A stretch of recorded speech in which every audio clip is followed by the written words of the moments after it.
When I put my uniform on, I'm ready to help someone on the worst day of their life. Oh. It's the ambulance here, mate. As soon as we arrive, they just know they're in safe hands and that we're going to do everything we can to help them. Does that feel better? Yeah? I wouldn't have guessed you were 104. I genuinely think laughter is the best medicine. Let's go. Teddy wants to go.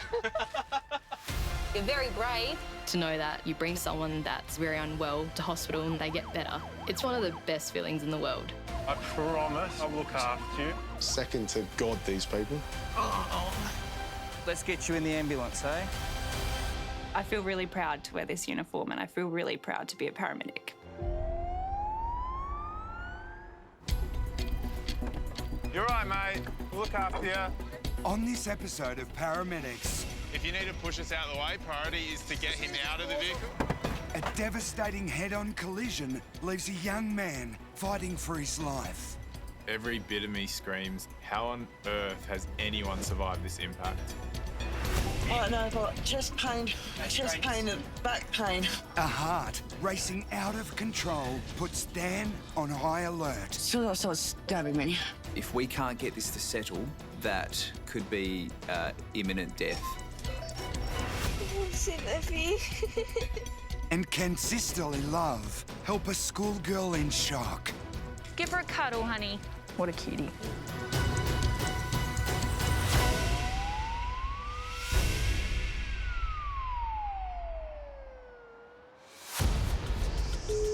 SA Ambulance Service, tell me exactly what's happened. I'm sweating, I got headed arms, I feel like my heart coming out of my chest. We're going to get some help out there, okay? So stay with me on the line now. Chest pain, sweating, so she could be quite unwell. Solo intensive care paramedic Dan is now on his way, lights and sirens. She's describing it as the heart's coming out of her chest. To me, that sounds a little bit like palpitations. Could also be a heart attack where there's a blockage in the heart. So either way, it's time critical. Guys, let me through. That's it. When it comes to the heart, there is no plan B. You've got one, and we need to protect it and save it as well as we can. Hey, mate, how are you? Hello. Hey, guys, how are you? Getting a picture now. This is Shane this afternoon, been walking back from the shops. Just felt some lethargy, some dizziness, shortness of breath. Felt quite sweaty. Yeah. I see the patient looking quite unwell and my eyes are drawn to the monitor. The heart rhythm is absolutely racing. Try and breathe normally, and I'm just going to get this picture. Yeah. Doing well, Shane, doing well. The fact that she's pale and sweaty is telling me that her body is trying to fight this and isn't currently coping. Has this ever happened to you before? I've had little heart palpitations, but I've never really taken notice. Sure. I keep saying, how do I should I say something to the doctor, and I keep forgetting about it. Yep. And today's the first time that I've ever gone like this, and I felt real shit. Yeah, I can imagine. Her heart's racing at probably 3 times its normal rate. So she feels like she's running a marathon, and yet she's sitting on her bed. All right, so obviously irregular. Have you ever had atrial fibrillation before? Did you know, like AF or AFib? Nah. Dan's worried Shane's heart is in a rapid, irregular rhythm called atrial fibrillation. Left untreated, the heart can't pump blood, and it can lead to cardiac arrest. Shane, we need to just get you nice and safe and sound, so we're going to pop a little drip in. Sorry, I can't help it. I'm shaking. Yeah, that's okay. Because what's happening, your heart's going so fast that it's not able to fill up enough to shoot out the blood to the rest of your body. All right.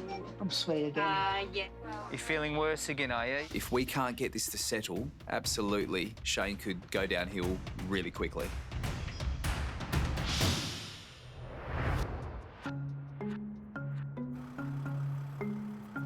Can you imagine being an office worker? Like, they look... think about this all everyone the looks really time. nice. They look great. Yeah, fantastic. Aaron and Laura Maybe. are doing a spot of people watching as they head out for another busy shift. But I couldn't wear a suit. Like, look at those two. He's in, like, a really nice fitted suit. He looks great. He looks really good. She looks great. I love those white boots. It's just so different doing shift work and being a paramedic. It's good, though. For Aaron, His decision to become a paramedic began with a heartbreaking family emergency. Nice to see you. You too. You been good? I remember coming home, Dad proceeded to tell us that he had cancer. For me, that came as a bit of a shock. Aaron's dad, Ross, had been diagnosed with stage 4 tongue cancer. It was a real curveball that hit the entire family. Aaron was only 17 years of age, and I probably was too upset myself to sit down with him one-on-one and say, hey, Aaron, you know, how are you coping with this? Yeah, I sometimes wish now when I reflect back that I had that opportunity. It was really tough for all of us.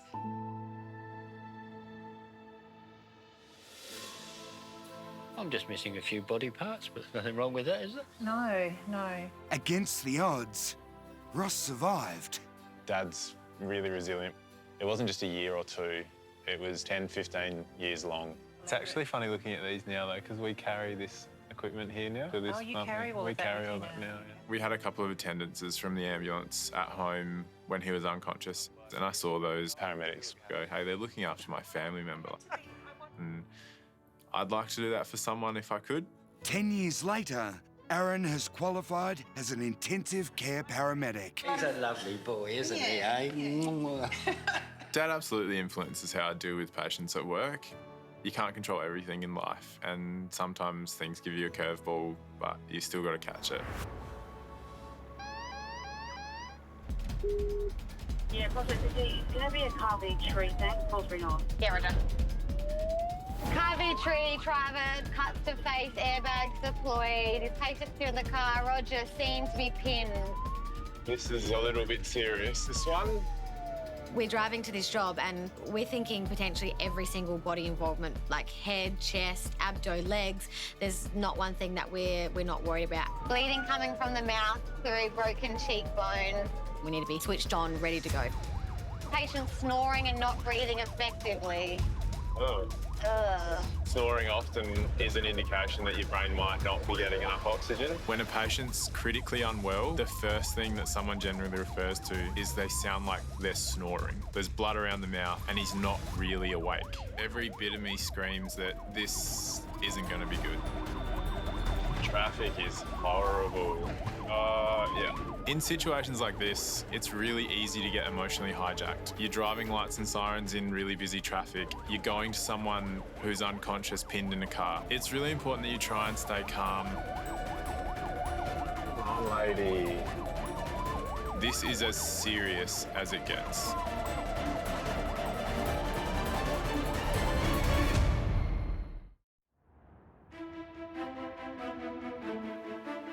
All right. Let me listen to your breathing. 50-year-old Shane collapsed when her heart went into a rapid, irregular rhythm known as atrial fibrillation. Big deep breath if you can. Intensive care paramedic Dan is giving her fluid to help keep blood pumping around her body. If Shane's heart struggles further, it may be a situation where the electrical rhythm to the heart does not allow that muscle to beat. Yeah, we're definitely AF. If this happens, Shane goes into cardiac arrest. While the drip takes effect, Dan looks for a way to distract Shane from the situation. Do you know what's worrying me the most? That poor power pillow. Hey. Don't go there. No, we shouldn't. Not in your weakest moment, eh? No. If it wasn't for Port Adelaide, crows wouldn't exist. Oh, OK. This is going to take us all the way to hospital to debate this. I'll argue all the way with her, yeah. I've got hours of arguing with crows. Very good. Oh, this will be fun. Adelaide has 2 AFL teams and there is no more intense rivalry between Port Adelaide and Adelaide. And when I hear Shane talk, I realise that she is staunch. Oh my God, look at your room. This is a shrine to Port Power. My daughter who passed away from my job, she had Brett syndrome. Yeah. She was one-eyed Port Power. Fair enough. Born and bred Port Power. Parents from Port Adelaide. Yeah. As Shane and I banter about Port and the Crows, the sad backstory she tells me was that her daughter's now passed away. And I notice a beautiful blanket. That's a cool one. What's that? That's my daughter. Yeah, right. Oh, lovely. I'll take that one with me if that's Yeah, all right. absolutely, love. So, Shane, your heart is going fast. You're going to gently let you sit up on the side of the bed just to see how you feel. Shane's heart rate is still worryingly high, and she urgently needs to go to hospital. Let's get you out of here. Now, we've got the blanket. Yes, excellent. Whatever was coming to hospital, we made sure that blanket was coming with Shane. Make sure that doesn't drop. That's it.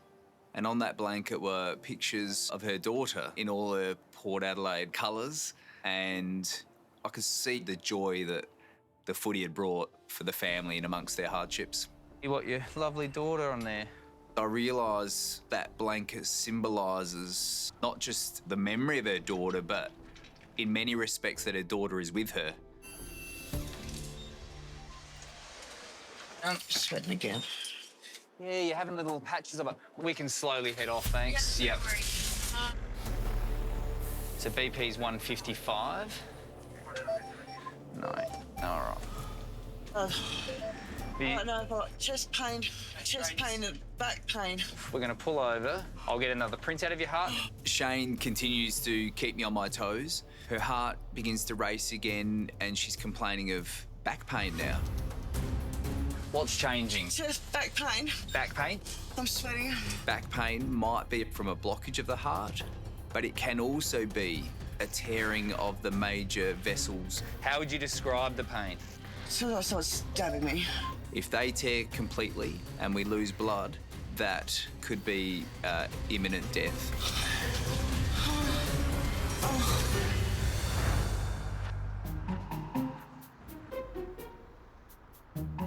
How's the life on Tinder, mate? Mate, there is no life on Tinder. Oh, so that's probably why you're single. Yeah, exactly. It's a much cruisier start to the day for Nii and Carlos. Plenty of time to interrogate Carlos's dating drought. No, I can't do Tinder. It's not my thing. It's not my jam. Bumble, Grindr, Mine either. whatever you want.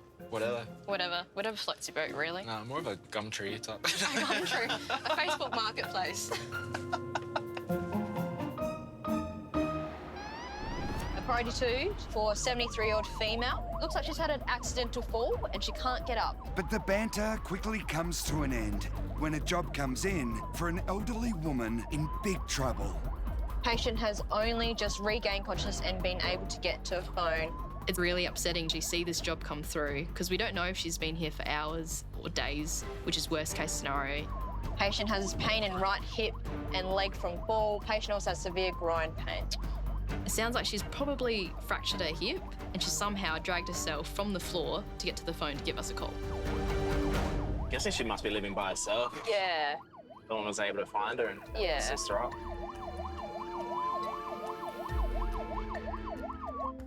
Alrighty. What's her name? Trudy. With the distressed 73-year-old home all alone, Nii and Carlos will need to find a way in. Trudy! Trudy! It's the ambulance! Trudy! We've been knocking on the door and on the windows as well. We don't hear a single word, so we're quite worried that she could be deteriorating and getting worse. Might be able to jump it. Fearing Trudy may now be unconscious, Do you feel safe doing that? Nii and Carlos look for another way to gain access. We might be able to lift that body up.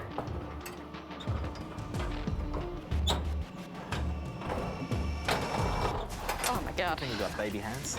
It's not every day that you do break into someone's house, but hey, we managed to get in. That's the main thing. Trudy, it's the ambulance. No, it's locked. The lights are on, but I can't see anyone in there. We've tried the doors, we've tried the windows, so we're running out of options at this point. Trudy! It's important to get inside so we can make sure that she's alive, because at this stage we just don't know. Trudy! It's the ambulance, can you hear me?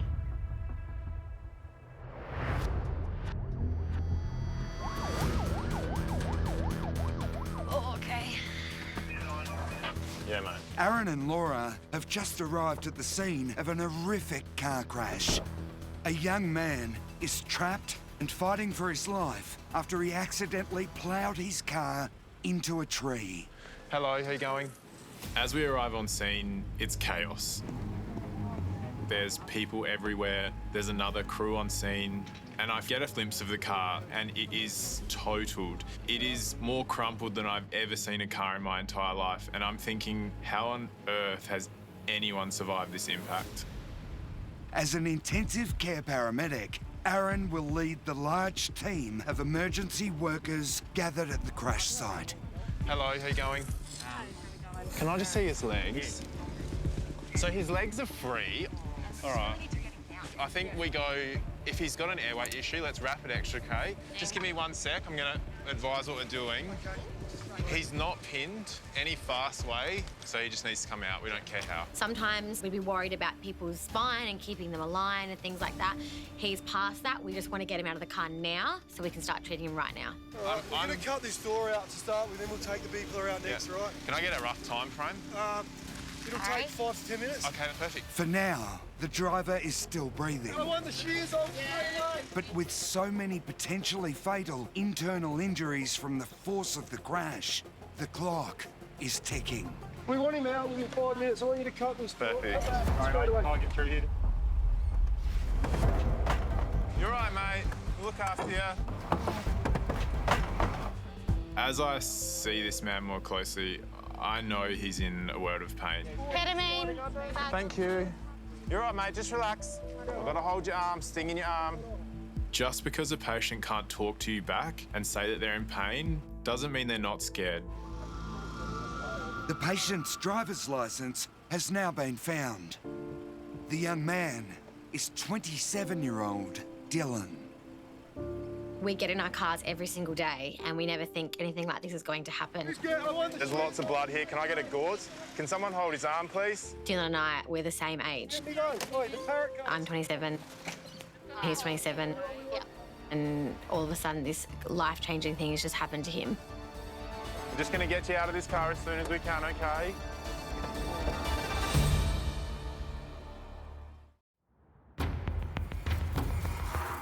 Trudy, it's the ambulance. Can you hear me? Trudy? Nee and Carlos are trying to reach 73-year-old Trudy after a fall left her with a suspected broken hip. Trudy? With fears increasing that their patient is unconscious, Nee has finally discovered a hidden key. Let's try that key, I reckon. We got this key. We're going to put it in this back door, see if it works. Fingers crossed it works. Oh, hello? Trudy? Trudy, it's the ambulance. Yeah, we're coming to you, Trudy. It's a big relief that we can actually get access to our patient now. Oh, we're coming. And all we can hear is her agony. Hi, Trudy. Hi. What's happened today? What's going on? I had a fall. I don't really know what happened. Okay.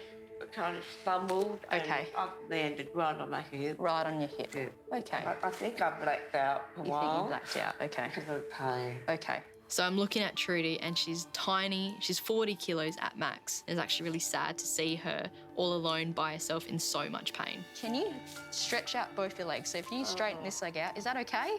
Oh, I don't think I can stretch it. It definitely looks like she's broken her hip. Let's give you some pain relief. A broken hip at any age is extremely painful. In through your mouth and out through your nose. But for Trudy, it could be life-threatening. You happy if I get extrication? Yeah, I think so. 1 in 3 elderly adults within a 12-month period die from complications due to hip fractures. This can be from blood clots to infections. With Trudy being so fragile, I'm really worried about her future. Oh, sorry. SA ambulance, tell me exactly what's happened. We've had a student injure themselves during the high jump and they're lying on the ground. Inside the State Emergency Operations Centre, an alarming call is coming in from a local high school. So were they in the jump when they fell, or have they tripped over going to the jump? She went over the bar and then hit the edge of the mat and fell awkwardly. Okay, just tell her to be still and wait for help to arrive. Intensive care paramedic Hannah is on her way to the school, lights and sirens. A 12-year-old has injured themselves during the high jump, and we've been called by a crew on scene to help out. I'm assuming they've injured their back or perhaps their neck. Depending on how high she's tried to jump, there's potential not only for head and spinal injuries, but also fractures to the arms and legs. Wow. Real cowboys. There's a young girl in pain and distress, and so it is important that we get there as soon as we can. My suspicions are when she's hit that mat, that she's come down and hit hard. This is Theodora. My name's Hannah. Hi. How you doing? Not so good? Does anywhere else hurt or just your arm? Just my arm. Okay. Using your good arm, can you point to where you think it hurts the most? Theodora looks terrified. Up in the upper arm there. Okay, honey. She's not speaking much at all, and she's not moving a muscle. She's in a mixture of fear and pain. Hurting lots, hey? All right, hun. We'll get it sorted out. Make sure you hold that still up. Just cut it there, and down here. We're ready. Are we all ready to move? Ready? Back at the crash site, Aaron is desperate to get his critically injured patient Dylan out of the car. What we'll do, O2 can stay on. I'm happy to spin him if we maintain his head as much as we can. The 27-year-old is struggling to breathe after a head-on collision with a tree left him with suspected head and internal injuries. Just relax, mate. We'll look after you. You're right. Now get the feet and out clear. Perfect. Ready? I want to save the patient's life, and I want to be a part of that journey as a team. Head up. Yep, head up. Gentle as we can. To give the patient the best outcome that we possibly can. We want his hips lined up with this if we can. Perfect. Awesome, thank you guys. While Aaron leads the team, his partner Laura joins the fireys and other paramedics in the massive effort to save the young man. So it looks like he's got a fractured femur down here as well. He's had a big impact on that tree. Huge. Pretty much Yep. where his feet are. Blood pressure is 125 on 70 with strong radials. Dylan has a really nice, strong radial pulse, which means he's getting blood flow to his brain and to his organs, so that's really good. His blood pressure is normal as well. He's got some things going for him. Are we missing anything, guys? He's just starting to snore. Just gonna check his chest. But the good news doesn't last long. You're right, mate. Whilst we're assessing the patient's breathing, it's clear that there's not much air movement on the left side of the chest. The level of agitation we're seeing in Dylan is concerning. Please, I'm gonna give him 50 of Cat. He's not talking to us. He's making incomprehensible sounds. Air is quickly filling up the space between Dylan's lungs and chest wall, making it increasingly difficult for him to breathe. Can we mark up his chest for decompression? To survive, he will need an urgent procedure that can only be performed by a specialist mobile trauma team called MedStar. So we'll get everything ready for RSI. Let's go to the back of the truck. Yeah, 1, 2, 3. Dylan has multiple body systems bleeding, including brain, lungs, and his legs. But he's young, and that's definitely going to help him in the fight for his life. We don't know anything about him at this point.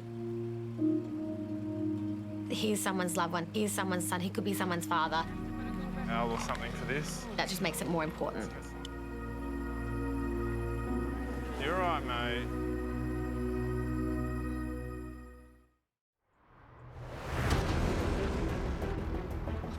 All right, while we're stopped, you stay really still if you can.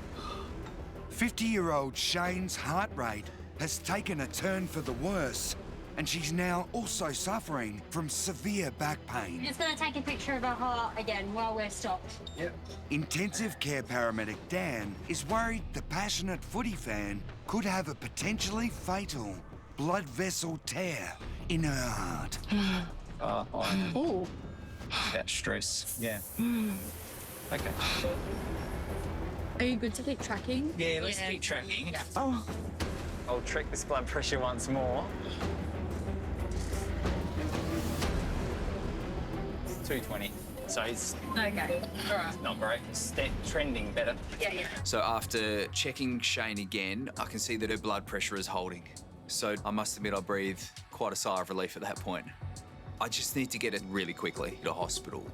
So basically, your heart's a bit irritable. Right. When you You're down by 5 goals at three-quarter time. It's got that about it.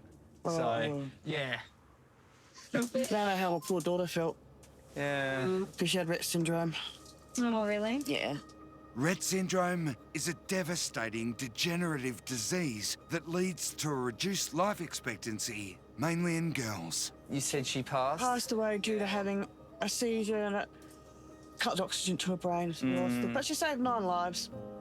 Oh, was she an organ donor? Yeah, I asked to be an organ donor. So Yeah, what an amazing legacy that she was able to leave. I said I didn't want 9 more families to go through all the pain. Yeah, absolutely. And the heartache that we've gone through. Yeah.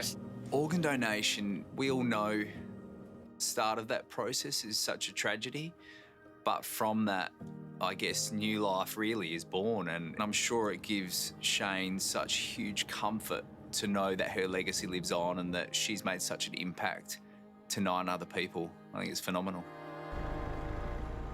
This hospital, like you, she passed away, so... Well, I'm sure the staff today will help you out. We'll get you in there. They know you're coming. Shane is an absolute trooper. I'm going to have a read of that blanket in a minute. My hope is that the staff at the hospital will get her in good physical health so she can get home and start to see some joy in life, though not with too many Port Adelaide wins.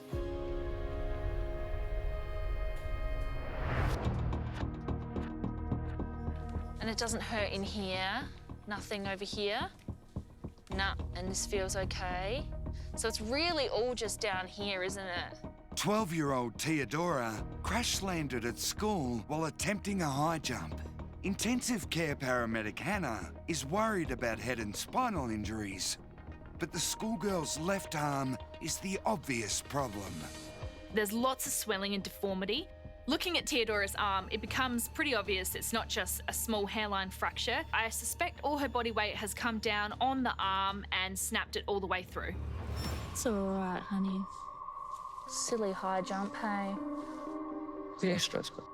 Theodora's father, Vetti, rushed from work to be by his young daughter's side. Having 2 daughters, any phone call from the school is nerve-wracking. It was the longest 4-minute drive of my life. I'm worried. I just want to comfort her.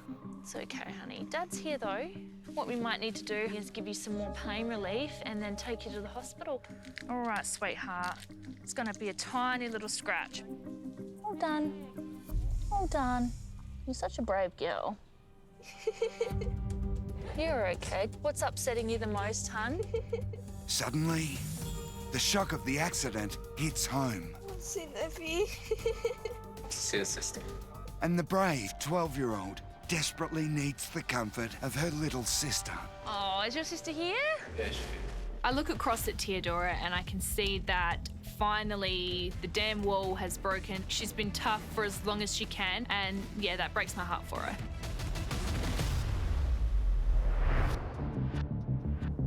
Alrighty, Trudy. So keep that whistle in your mouth, Trudy. Keep breathing on it. We're just going to shuffle you forward. Nee and Carlos are urgently trying to get the badly injured 73-year-old Trudy to hospital. Sorry. Keep breathing, keep breathing. But getting her out of the house won't be easy. I have to figure out a way how we're going to get Trudy out of here. Start looking around the house, start looking around the place. I see some furniture, see if I can try to move it out the way, but it's just way too heavy. Hey, Carlos. Yeah. I might just call another, like a crew, just to help us lift. I was thinking fireys. Fireys, yeah, one of them. Let's just do that. Let's set that up. Sorry. Keep breathing. With Trudy in such agony and the exit blocked by furniture, Nee and Carlos have decided they need extra resources and are calling on the fireys for special assistance. Can we get the fireys tracking here on our 2 licensed sirens, please, to help with extrication? Roger. So where are your family if they don't live in Adelaide? I've got no family. No family? No, I've just doctors and no relatives. No relatives? Yeah. Okay. Oh, sorry to hear that. So when Trudy tells me that she has no family, it really is super upsetting to hear. Not doing great. Yeah. No. I definitely could not imagine my life without my family. They are the biggest support network for me, and it really breaks my heart that Trudy doesn't have that. Hey, mate, how you doing? Thank you. Hi, guys. So the plan is to lie Trudy flat, get the spinal board underneath and then carry out to the stretcher. Beautiful. The only obstacle is obviously that couch behind you. The fireys have now removed the couch and the exit is cleared for Trudy's extrication. Now whistle in your mouth the whole time. We're gonna lay you flat now, okay? Ready? We've got you. Keep breathing up, breathe up, breathe up, breathe up, breathe up, breathe up, breathe up. Moving Trudy is going to be excruciating, but we have to get her to hospital. We don't have a choice. Now, Trudy, we're gonna roll you to pop the board underneath you and then we're gonna carry you out, okay? All right, on your count, mate. On 3. Yep. 1, 2, 3.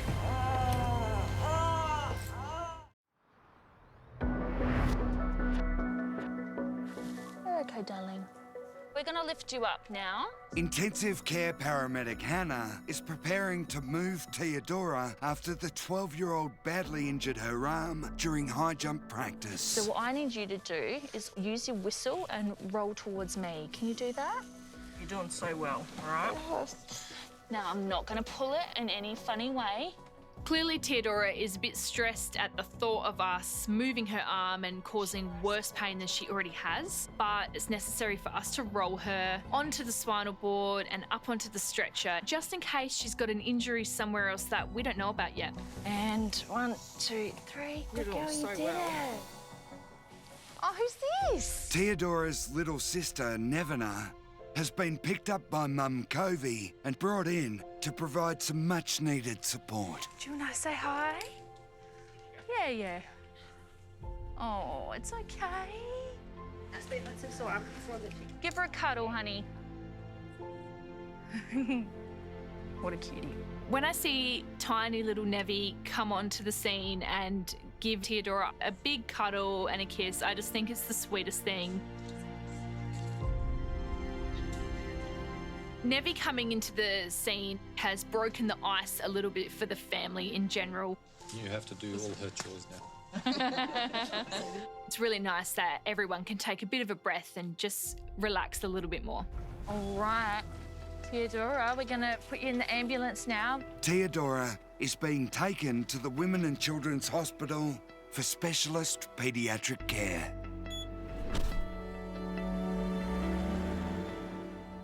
So when we get to the hospital, what they'll do is they'll just do a quick x-ray of her upper arm. I think she might have broken it here, yeah.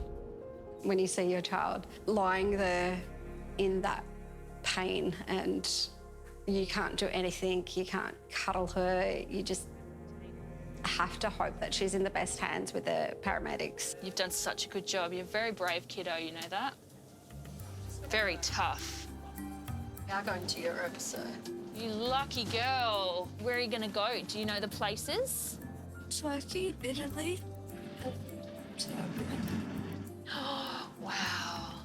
So Mum and Dad tell me that the whole family is heading away for a European summer holiday, which sounds awesome. But unfortunately for poor Theodora, she might need an operation. Then I think it's not going to be fully healed by the time they go. Let's go, girlfriend. You just stay very still. Let's go in and get your arm x-rayed, okay? There's just a step before the stretcher, guys. Just heads up. After spending hours in agony on the floor with a suspected broken hip, 73-year-old Trudy is finally on her way to hospital. Cool, well done, guys.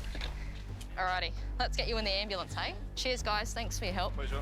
Thank God the fireys rocked up on scene because we definitely needed some more hands to help. Alrighty, Trudy. How are you feeling at the moment? I've actually got less pain. Less pain? Yeah. Woohoo! Pain. What a win. But before Nee and Carlos can get underway, Can you grab me things? Yeah, what would you like? Trudy has one last request. Perfect timing, Mr. Carlo. We've got a list of errands you have to run. Trudy would like her trackies. Trackies, clean undies, her black bag on the kitchen table, and her keys. Okay. If you miss any one of them. No worries, I'll be back. The idea of Carlos going through Trudy's underwear is going to be a big nightmare because he's such a polite kind of dude. This is going to seriously do his head in.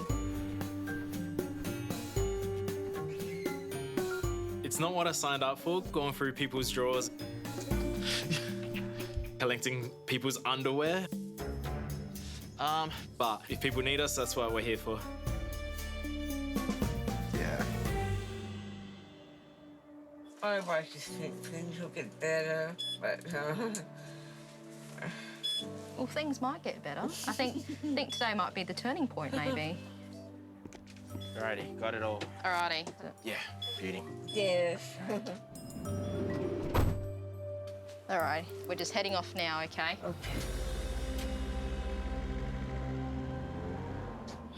I just can't seem to hold my hand. Let's get that sorted today. Let's get the help that you need today. Let's get people coming in, helping you in and around the house. Yeah.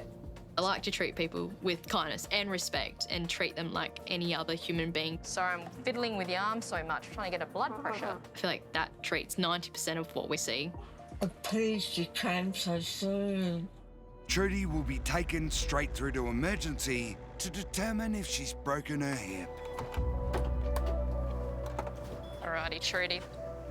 If Trudy has fractured her hip, it's going to be a very long road to recovery. Alrighty, off we go. This fall can change Trudy's life quite significantly. She might not be able to go home, but fingers crossed she can.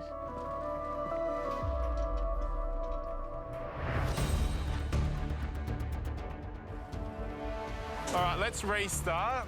We'll keep him here. Let's position him a little bit better when we're ready. Aaron is leading the fight to save 27-year-old Dylan, who has multiple life-threatening injuries after he accidentally slammed his car into a tree. With Dylan showing signs of a potentially lethal collapsed lung, It's decreased on both sides, but more on the left. as well as a serious head injury, Aaron has called MedStar, an elite team of trauma specialists, for backup. So we've got this gentleman, mid-20s, car versus tree, as you can see, recurring a head injury. He does have a very difficult airway. So you obviously have done a very good job so far. We put him on our monitor, and then we're setting up for an RSI, okay? Hello, mate. Can you open your eyes for me? The team urgently need to put a tube down Dylan's windpipe and take over his airway. Intubating someone or putting them in an induced coma is the riskiest thing we can do, but it gives the patient the best chance of survival. Okay, we're looking for intubation now. We're taking away the ability for a patient to breathe by themselves. Ready with suction. I have the tube. Just releasing now. Can release. We can't make mistakes. Take a breath. Misting. Good. Super. So airway is secured. We will secure this one, and then we'll do fingers on its left. Now that Dylan is safely in an induced coma, the team can release the air that's compressing his lungs with a procedure called a finger thoracostomy. Oh, massive air. Yeah. Good. Beautiful. Yeah, actually there is a difference now in bagging. Good. We are good now with the We're vac mat? packaged, yeah. Good. We'll load him up and get going. Dylan is now finally stable enough to be transported. I'll drive you in. Yep.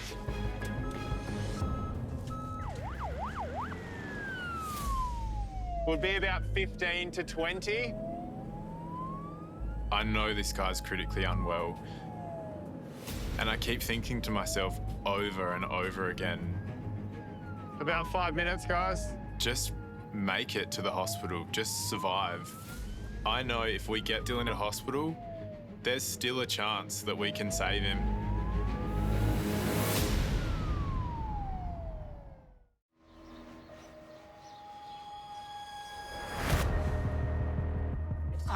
I know I've got chest pain and back pain.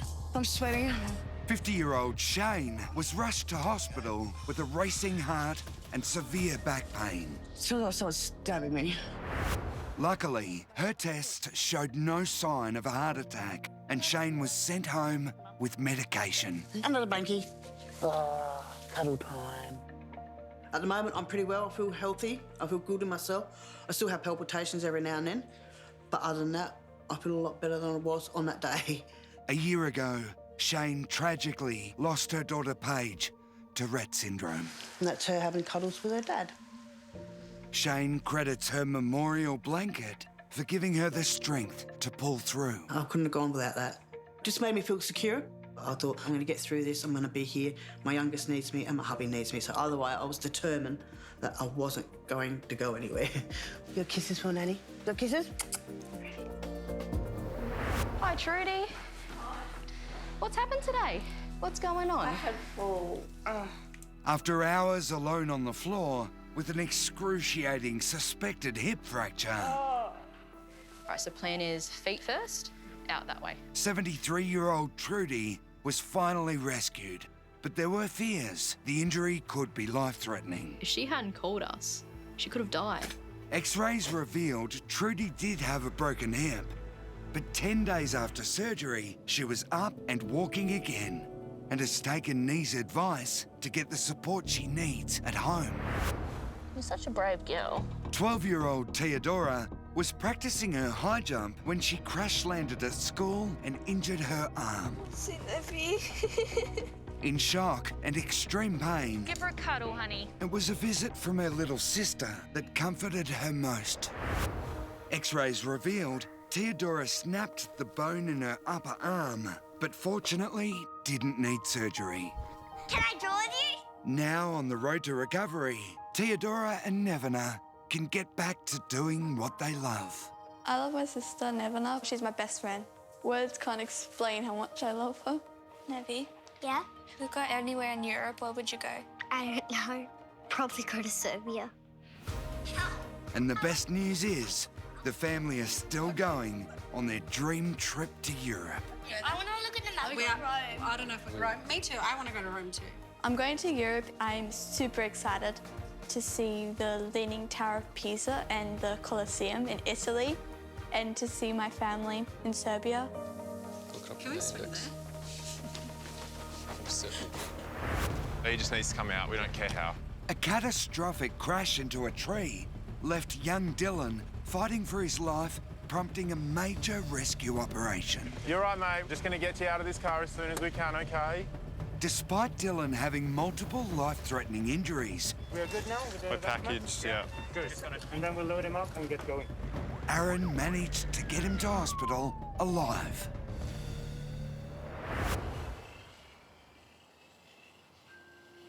Dylan's mum, Kathleen, and sister, Rebecca, raced to be by his side. Because he was in surgery, but I didn't get to see him till the next day. And that was a big shock.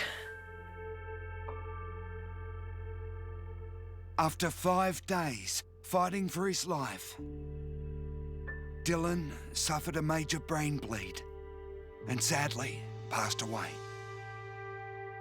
He would do anything for anyone.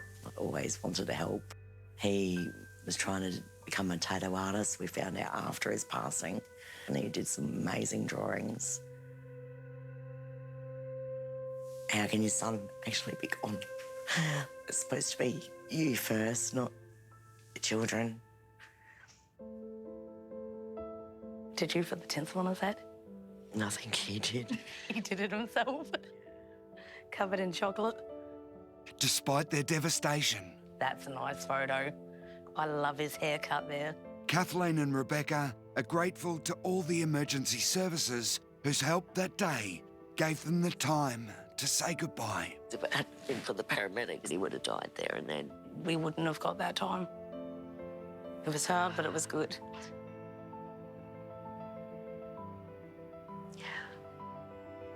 Their final moments together also allowed for a lasting memorial. The day after Dylan's funeral, the hospital gave us his last heartbeat. So that's what Rebecca got me for Mother's Day. So at least we can see him every day.